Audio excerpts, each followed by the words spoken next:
Kita semua tahu dalam dunia ekonomi ada istilah economic boom dan economic bust. Dalam rumah tangga, economic boom ketika cicilan rumah lunas, cicilan kendaraan lunas, suami istri punya pendapatan di atas biaya rutin sehari-hari, lalu mereka membangun rumah kos-kosan. Dari kelebihan uang bulanan bisa nyicil pinjaman buat membangun kos-kosan. Apalagi kos-kosan 40 kamar tersebut terisi penuh. Uang mereka bukan kepakai tapi malah bisa menabung. Ekonomi bust di rumah tangga adalah cicilan rumah dan kendaraan masih panjang, istri tidak bekerja, suami kena PHK, lalu membangun rumah kos-kosan dengan jaminan aset yang ada di refinance dan di stretch tenornya dipanjangin. Ini langsung membuat pendapatan habis kepakai di berbagai cicilan dan kebutuhan harian. Sekarang kita lihat Indonesia, posisinya economic bust, aku economic boom Indonesia ini. 3 tahun yang lalu di mana posisinya? APBN defisit berhutang atau APBN-nya surplus? Kalau sekarang bagaimana? Defisitnya bertambah besar sejak 2017, 2018, 2019 atau mengecil defisitnya?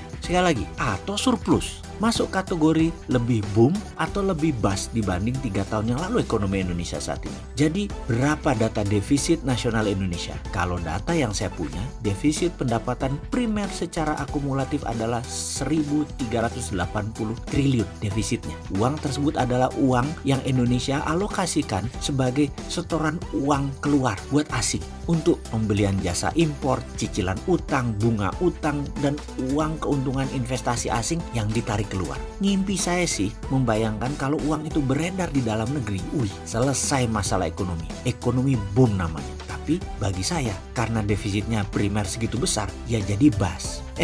Maaf, saya nggak bilang ekonomi bust terus membangun etalase infrastruktur malah membuat lebih bust loh ya. Ini proyek nasional, ini harus disepakati dan ini harus kita dukung. Cuman caranya jangan pakai pinjam. Setuju nggak? Caranya jangan pakai BUMN. Sekali lagi, saya cuman protes mengapa masih miring ke Cina cari utangan dan investasi langsungnya negara asing itu Cina juga. Dan juga masih juga pakai BUMNisasi strateginya. Ditambah lagi dunia investasi tadi, yaitu khususnya dunia investasi Cina, itu di bawah Menko Saurus yang saya anggap nggak paham manajemen bernegara. Dia itu mikirnya ekonomi mikro dibawa ke makro. Maaf loh ya, saya masih menganggap orang ini liabilities atau beban buat negara sekarang.